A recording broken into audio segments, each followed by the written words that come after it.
साहित्यकारों की ज़िंदगी में एक ऐसा वक्त भी ज़रूर आता है जब प्रशंसकों की तरफ से उन्हें ढेर सारे पत्र प्राप्त होते हैं और वे खुशी से झूम उठते हैं। यह एक ऐसा वक्त होता है जब लेखक अपनी सारी समस्याओं को भूल खुशी का अनुभव करता है। वो पत्रों के सागर में डूब जाता है और लहरों के साथ कल्पना के एक नए शिखर पर पहुंच जाता है। उस पल ऐसा महसूस होता है जैसे कि मैं भी कुछ हूँ। कुछ ऐसा ही अनुभव मैंने सावन के महीने में किया, जब मुझे मेरी रचनाओं की प्रशंसाओं से भरा पत्र प्राप्त हुआ। इस पत्र में दिल खोलकर मेरी कृतियों की तारीफ की गई थी। पत्र भेजने वाले खुद एक उत्तम कवि थे। उनकी कविताएं अक्सर पत्रिकाओं में छपा किया करती थीं। मैं उनका यह पत्र पाकर फूला नहीं समा रहा था। मैं खुशी के मारे उसी वक्त उस पत्र का जवाब लिखने बैठ गया। उस उत्साह में मैंने जो भी कुछ उस पत्र में लिखा वह तो मुझे इस समय याद नहीं। हाँ, इतना याद है कि उस पत्र में शुरू से अंत तक प्रेम भरे मीठे शब्द लिखे थे। हालांकि मैं कभी कविताएं नहीं लिखता था, लेकिन फिर भी मैंने जिन शब्दों का इस्तेमाल किया वो बहुत ही सुंदर थे और वह पूरा पत्र प्रेम भाव से भर दिया। 5वें दिन जब उसी कवि का एक पत्र मुझे मिला, वो पहले वाले पत्र के मुकाबले और ज़्यादा प्रभावी था। उसमें मुझे प्यारे भैया कहकर पुकारा गया था। साथ ही मेरी रचनाओं की एक सूची और प्रकाशकों के बारे में भी पूछा गया था। इसके साथ ही पत्र के अंत में यह भी कहा गया था कि मेरी पत्नी आपकी बहुत बड़ी प्रशंसक है और आपके लेखन को पढ़ना बहुत पसंद करती है। साथ ही पत्र में यह भी लिखा गया था कि मेरी पत्नी पूछ रही थी कि आपने शादी कहाँ की है और आपके कितने बच्चे हैं, और आपकी कोई फ़ोटो हो तो प्लीज़ भेज दीजिएगा। वहीं पत्र में मेरे जन्म स्थान और वंश की भी जानकारी पूछी गई थी। पहली बार ऐसा हुआ था कि जब किसी महिला ने अपने मुंह से मेरी तारीफ़ की थी और यह सुनने का मौका मुझे मिला था। यह पढ़कर उस दौरान तारीफ़ में जितने भी शब्द मुझे याद थे उन सब को मैंने पत्र में लिख डाला और अपने परिवार और ख़ानदान के विषय में ऐसा जिक्र किया जैसा किसी कवि ने कभी राजा का गुणगान भी नहीं किया हो। मेरे दादाजी एक ज़मींदार के यहाँ कर्मचारी थे, लेकिन मैंने उन्हें रियासत का प्रबंधक बताया था। वहीं अपने क्लर्क पिता को मैंने दफ्तर का प्रधानाध्यापक बताया। पत्र में किसानी को ज़मींदारी बताया था। इसके अलावा अपने लेखन की गिनती तो मैं बढ़ा नहीं सकता था, लेकिन उनके महत्व को बड़े अच्छे से समझा दिया था। देखा जाए तो अपनी तारीफ़ करना एक सिरफिरापन है, लेकिन इशारों में यह काम आसानी से किया जा सकता है। खैर, पत्र ख़त्म हो चुका था और लेटर बॉक्स में पहुंच चुका था। मैंने पत्र में अपने हिसाब से अपनी पत्नी की तरफ से भी कुछ बातें लिखी थीं। उम्मीद थी कि घनिष्ठता बढ़ेगी, लेकिन ऐसा भी लग रहा था कि कहीं वे मुझे मतलबी और सेंटिमेंटल ना समझने लगें। इसलिए कोई और पत्र नहीं लिखा और हफ्तों तक उनका भी कोई पत्र नहीं आया। अश्विन के महीने का तीसरा पहर था। हर तरफ रामलीला का उत्साह था। मैं भी अपने दोस्त के घर में था। वहाँ ताश की बाजी चल रही थी। अचानक एक व्यक्ति वहाँ मेरा नाम लेते हुए आया और मेरे बगल की कुर्सी में आकर बैठ गया। मैं उसे नहीं जानता था। मैं सोच रहा था आखिर यह व्यक्ति कौन है, ये आदमी और कहाँ से आया है। मेरे दोस्त लोग भी उन महाशय को देखकर इशारेबाजी करने लगे। मैंने विनम्रता के साथ उस महाशय का नाम पूछा। जवाब मिला, मेरा नाम उमापति नारायण है। मैं जवाब सुनते ही खुश होकर उनके गले लग गया। यह कोई और नहीं बल्कि वही कवि महोदय थे जो मुझे पत्र भेजा करते थे। मैंने उनसे उनका हाल चाल पूछा, फिर पान और इलायची खिलाई और पूछा कि यहाँ कैसे आना हुआ। उन्होंने जवाब दिया, घर चलिए, फिर विस्तार से बताऊं। मैं आपके यहाँ से ही होकर आया हूँ। वहाँ मुझे पता चला कि आप यहाँ पर हैं, तो मैं पूछता हुआ यहाँ आ गया। फिर मैं फ़ौरन उनके साथ जाने के लिए तैयार हो गया। उनके कमरे से निकलते ही मेरे दोस्त ने इशारे से मुझसे पूछा कि यह साहब कौन हैं। मैंने दोस्त को बताया कि यह मेरे नए मित्र हैं। मित्र ने कहा कि थोड़ा सावधान रहिएगा, मुझे तो यह थोड़े उचक्के से लग रहे हैं। मैंने कहा, आपका यह अनुमान गलत है। आप आदमी को हमेशा उनके कपड़ों से जज करते हैं, लेकिन इंसान वस्त्रों में नहीं बल्कि दिल में होता है। मित्र, खैर यह रहस्य की बात है, बाकी आप जानें, मैं बस आपको सावधान कर रहा हूँ। मैंने मित्र की बात का कोई जवाब नहीं दिया और उमापति जी को लेकर अपने घर आ गया। मैंने उनके लिए बाजार से खाना मंगवाया। इस दौरान उन्होंने अपनी कई सारी कविताएं मुझे सुनाई। कविताएं सुनते वक्त उनकी आवाज़ बहुत मनोहर और मीठी लग रही थी। हालांकि कविताओं में तो मुझे कुछ ज़्यादा समझ में नहीं आया, लेकिन मैंने उनकी कविताओं की तारीफ़ के पुल बांध दिए। मैं खुशी के मारे उनकी कविताओं की वाहवाही करता ही जा रहा था। ऐसा लग रहा था जैसे मानो मुझसे बढ़कर कोई काव्य प्रेमी नहीं हो। शाम के वक्त हम दोनों रामलीला देखने गए। वहाँ से लौटकर आने के बाद मैंने उन्हें खाना खिलाया। उसके बाद उन्होंने अपनी यात्रा के बारे में बताना शुरू किया। उन्होंने बताया कि वह इस वक्त कानपुर अपनी पत्नी को लेने के लिए जा रहे हैं। उनका मकान कानपुर में है। उन्होंने उस वक्त अपने विचारों को साझा करते हुए बताया कि उनकी इच्छा मासिक पत्रिका निकालने के लिए है। उन्होंने बताया कि प्रकाशक कविताओं के लिए 1000 रुपये तक देते हैं। उमापति जी ने यह भी बताया कि उनकी जमींदारी कानपुर शहर में है, लेकिन वो साहित्यिक ज़िंदगी बिताना चाहते हैं। उन्हें जमींदारी से नफरत है। उन्होंने बताया कि उनकी पत्नी लड़कियों के एक स्कूल में प्रधानाध्यापिका है। यह सारी बातें देर रात तक चलती रहीं। अधिकांश बातें उस दिन की मुझे याद नहीं हैं। हाँ, बस यह याद है कि हमने अपनी भावी ज़िंदगी का एक प्रोग्राम बना लिया था। उस वक्त मैं अपनी किस्मत को सराह रहा था कि घर बैठे बैठाए मुझे भगवान ने एक सच्चा दोस्त भेज दिया है। हम लोगों को बात करते करते लगभग आधी रात यूं ही बीत चुकी थी। उन्होंने अगले दिन सुबह 8 बजे निकलना था। जब मैं सोकर उठा तो सुबह के 7 बज चुके थे। मैंने देखा कि उमापति जी जाने के लिए तैयार थे। वो बोले, इजाज़त दीजिए, लौटते वक्त इधर से ही जाऊंगा। इस वक्त आपको तकलीफ़ दे रहा हूँ, माफ़ करिएगा। जब कल मैं चला था तो उस वक्त सुबह के 4 बजे थे। चलने की चिंता में पूरी रात जागना पड़ गया। गाड़ी में बैठते ही झपकियाँ आने लगीं तो मैंने कोट उतार दिया और फिर लेटा तो फ़ौरन सो गया। मुगल सराय में आँख खुली तो देखा कोट गायब है। कोट को मैंने चारों तरफ ढूंढा, पता ही नहीं चला मेरा कोट किसी ने चोरी कर लिया। मेरे कोट में उस वक्त 50 रुपये थे, वो भी साथ में चले गए। अब पत्नी के मायके उसे लेने जाना है और जाते वक्त मुझे कुछ कपड़े भी ले जाने थे। आप मुझे क्या 50 रुपये उधार दे सकते हैं? ससुराल में हर वक्त थोड़े बहुत पैसे खर्च होना स्वाभाविक है। ऐसे में अगर पैसे ना खर्च करो तो हंसी होगी। मैं जब वापसी से इधर लौटूंगा तो आपको पैसे दे दूंगा। मैं उनकी बात सुनकर बड़ी दुविधा में पड़ गया। मुझे पहले भी एक बार धोखा मिला था। फ़ौरन मन में ख्याल आया कि इस बार भी धोखा न खा जाऊं। फिर तुरंत ही मुझे अपने ख्याल पर शर्म आने लगी। मैंने सोचा, इस संसार में हर आदमी एक जैसा नहीं होता है।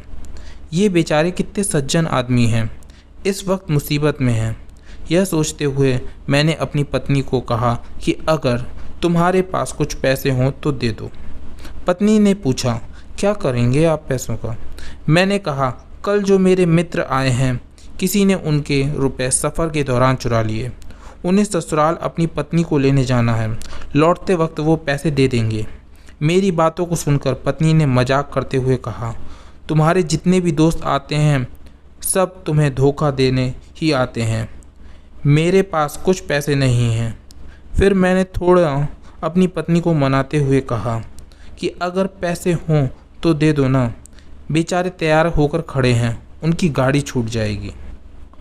पत्नी ने कहा, बोल दो जाकर कि इस वक्त घर में कोई पैसा नहीं है। मैंने कहा, यह कहना इतना आसान बिल्कुल नहीं है। इसका मतलब यह है कि मैं दरिद्र होने के साथ साथ एक अच्छा दोस्त भी नहीं हूँ। क्या मेरे पास 50 रुपये का भी इंतजाम नहीं हो सकता? उमापति जी को इस पर कभी भी यकीन नहीं होगा कि मेरे पास इतने भी पैसे नहीं हैं।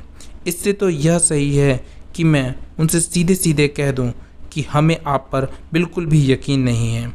मेरी बातें सुनकर पत्नी ने झुंझलाकर बक्से की चाबी मेरे सामने फेंकते हुए कहा कि तुम जितनी आसानी से बहस कर लेते हो, अगर उतनी आसानी से आदमी को परखना जानते तो अभी तक इंसान बन गए होते। जाओ और दे दो रुपए। इन रुपयों को उधार समझकर मत देना, यह समझकर देना कि पानी में फेंक दिए हैं। मुझे तो बस आम से मतलब था, पेड़ की गिनती से नहीं। मैंने रुपए निकालकर उमापति जी को उसी वक्त दे दिए। उमापति जी ने पैसे लौटाने का वादा किया और चले गए। उमापति 7वें दिन फिर शाम को घर वापस आए। उनके साथ इस बार उनकी पत्नी व बेटी थी। दही चीनी खिलाकर मेरी पत्नी ने उन लोगों का स्वागत व सत्कार किया, यहाँ तक कि 20 रुपये मुँह दिखाई के दिए। इसके साथ उनकी बेटी को भी मेरी पत्नी ने मिठाई खाने के लिए 2 रुपये दिए। मुझे लगा कि उमापति जी आने के बाद ही मेरे रुपए लौटा देंगे, लेकिन उन्होंने रात में रुपए का कोई जिक्र नहीं किया। सोते वक्त मेरी पत्नी ने कहा कि रुपए का तो उन्होंने कोई जिक्र नहीं किया। पत्नी ने मेरी बातें सुनकर हंसते हुए कहा, क्या तुम्हें सच में उम्मीद थी कि वो आते ही फौरन तुम्हारे रुपए लौटा देंगे? मैंने पहले ही तुमसे कहा था कि रुपए मिलने की उम्मीद में उन्हें पैसे मत दो। यह समझो कि पैसे किसी दोस्त की मदद के लिए दिए हैं। लेकिन तुम तो विचित्र हो। पत्नी की बातें सुनकर मैं लज्जित होकर चुप रह गया। उमापति जी अपने परिवार वालों के साथ 2 दिन तक मेरे घर में रुके। मेरी पत्नी ने इस दौरान उन लोगों की खूब आदर सत्कार किया। मुझे फिर भी संतोष नहीं था, क्योंकि मैं समझता था कि मेरे साथ धोखा हुआ है। तीसरे दिन वो सुबह जल्दी अपने घर जाने को तैयार हो गए। मुझे अब उम्मीद थी कि वो मेरे रुपए लौटा देंगे। ऐसा नहीं हुआ। वो अब एक नई राम कहानी सुनाने लगे। उन्होंने बिस्तर बांधते हुए कहा कि मुझे बहुत दुख है कि इस बार मैं आपके पैसे नहीं लौटा पाऊंगा। दरअसल बात यह है कि घर में पिताजी से मुलाकात नहीं हो पाई। वे किसी काम से गांव गए हुए थे। मेरे पास इतनी छुट्टियां नहीं थीं कि उनसे मिलने में गांव जा पाता। गांव जाने के लिए रेल का कोई भी जरिया नहीं है। वहां पहुंचने के लिए बैलगाड़ी से जाना पड़ता है। इसलिए सिर्फ 1 दिन मैं घर में रहा और फिर अपने ससुराल को निकल गया। मेरे सारे रुपए ससुराल में खर्च हो गए। अब तो मेरे पास ट्रेन का टिकट खरीदने तक के पैसे नहीं हैं। कृपया आप मुझे 25 रुपये दे दीजिए। मैं वहां पहुंचते ही आपके रुपए भेज दूंगा। मन तो किया कि फ़ौरन जवाब दे दूं, लेकिन ऐसा मैं नहीं कर पाया। मैंने पत्नी से पैसे मांगकर उमापति जी के हाथ में रख दिए। इसके बाद वो चले गए। 1 हफ्ते के बाद फिर उमापति जी ने पत्र भेजा, जिसमें लिखा था कि वो काम के सिलसिले से बाहर जा रहे हैं, वापस लौटकर रुपए भेजेंगे। 15 दिन के बाद मैंने एक पत्र फिर लिखकर उनका हालचाल पूछा, लेकिन मेरे पत्र का कोई जवाब नहीं आया। मैंने 15 दिन के बाद फिर से पत्र लिखा और इस बार मैंने रुपए के बारे में पूछा। इसका भी कोई जवाब नहीं आया। 1 महीने बाद फिर पत्र लिखा, लेकिन इस बार भी कोई जवाब नहीं आया। मैं समझ गया था कि पत्नी ने जो कहा था वो सच है। मैं निराश होकर चुपचाप बैठ गया। हालांकि मैंने इन पत्रों के बारे में अपनी पत्नी को कुछ नहीं बताया था। उमापति जी के इस व्यवहार का मुझ पर बहुत गहरा असर पड़ा। फिर इसी महीने मेरे मंत्रालय में बिहार प्रांत से एक कंपोजिटर आया था। 15 रुपये मासिक पर मैंने उसे काम पर रख लिया था। वह पहले किसी अंग्रेजी स्कूल में पढ़ा करता था। किसी का सहयोग ना मिल पाने की वजह से उसे पढ़ाई छोड़नी पड़ी। उसके घर वालों ने उसकी मदद करने से मना कर दिया था। मजबूर होकर उसे यह नौकरी करनी पड़ी। उसकी उम्र वही कोई 17 से 18 साल की रही होगी। उसका गंभीर स्वभाव था और बातचीत करने का तरीका भी अच्छा था। यहाँ आने के तीसरे ही दिन उसे बुखार आ गया। कुछ दिनों के बाद भी जब उसका बुखार नहीं गया तो उसे अपने घर की याद सताने लगी। उसने मुझसे कहा कि वह बीमार है, उसे कुछ रुपए मिल जाते तो वह घर चला जाएगा। फिर वह वहाँ पहुँचकर पैसों का इंतजाम करके मुझे पैसे भेज देगा। वह सच में बहुत बीमार था, लेकिन मैं पहले से ही पैसे के मामले में धोखा खाकर बैठा हुआ था, इसलिए मैंने उसे मना कर दिया। मेरी बात सुनकर वह रोने लगा और मुझसे मदद की विनती करने लगा, लेकिन धोखे की चोट खाया बैठा मैं उसकी बातों को नज़रअंदाज कर गया। दुविधा भरी स्थिति थी और उसने फिर आकाश को देखा और वहाँ से चला गया। मुझे अंदर ही अंदर बहुत बुरा लगा, लेकिन जो मैंने निर्णय लिया था मैं उस पर अडिग रहा। मैंने मन में एक विचार बनाकर संतोष कर लिया कि मैं ऐसा कौन सा धनी हूँ जो पैसे बहाता फिरूँ। वो लड़का मेरे पास से आंखों में आंसू लेकर चला गया। तब कार्यालय के एक क्लर्क, जिनका नाम पंडित दीनानाथ था, उन्होंने उसकी मदद की। उन्होंने उसकी पूरी कहानी सुनी और उसे 15 रुपये दिए। जब मुझे इस बात की जानकारी हुई तो मेरे मन से एक बोझ उतर गया। चलो, अब वह बेचारा घर तो अच्छे से चला ही जाएगा, यह सोचकर मुझे मुफ्त में ही संतोष मिल गया था। लेकिन कुछ अपने किए पर शर्म भी आ रही थी। मैं बड़े बड़े उपदेश दिया करता था, लेकिन आज अपनी ही जुबान से मुकर गया था और 5वें ही दिन उनके पैसे भी वापस आ गए। मेरी आंखें खोल देने वाली यह यातना मुझे शायद ही कभी मिली हो। खैर, इस बारे में मैंने अपनी पत्नी को कुछ नहीं बताया था, वरना मेरे घर में मुश्किल हो जाती। पूर्व कथित वृतांत को लिखकर मैंने पत्रिका में भिजवा दिया। मेरा मकसद बस इतना था कि मैं लोगों को इस कुपरिणाम का संदेश दूं। मुझे सपने में भी उम्मीद नहीं थी कि इसका कोई सीधा फल मिलेगा। फिर चौथे दिन 5 रुपए का मनी ऑर्डर मेरे पास पहुंचा। मैं उसे देखकर इतना खुश था कि मेरी खुशी की कोई सीमा नहीं थी। मनी ऑर्डर भेजने वाला कोई और नहीं बल्कि वही महोदय थे, उमापति।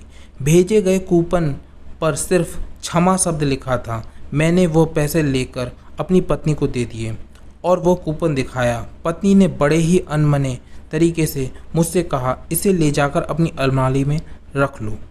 तुम ऐसे लोभी किस्म के इंसान हो, मुझे नहीं मालूम था। कुछ पैसे के लिए इस तरह से किसी के पीछे पड़ जाना अच्छी बात नहीं। जब पढ़ा लिखा और विनयशील इंसान अपने वादे को पूरा ना कर सके तो समझ लेना चाहिए कि उसकी कोई मजबूरी होगी। विवश हुए इंसान को इस तरह बेइज्जत करना सही नहीं है। मैं इन पैसों को तब तक नहीं रखूंगी जब तक कि उमापति जी का कोई संदेश या पत्र नहीं आ जाता है जिसमें उनके रुपए भेजने की देरी का कारण लिखा था। हालांकि उस वक्त मैं ऐसी महान बातें सुनने के लिए बिल्कुल भी तैयार नहीं था। डूबे हुए रुपए मिल गए, मैं इसी की खुशी में फूला नहीं समा रहा था। कहानी से मुंशी प्रेमचंद्र बस हमें यही बताना चाहते हैं कि हमें किसी व्यक्ति के प्रति तुरंत कोई राय नहीं बनानी चाहिए। आशा करता हूँ आपको यह कहानी अच्छी लगी होगी, और अगर आपको यह कहानी अच्छी लगी है तो इसे लाइक और शेयर करना ना भूलिए, और इसी जैसी कहानियाँ और पाने के लिए चैनल को सब्सक्राइब करना भी मत भूलिए।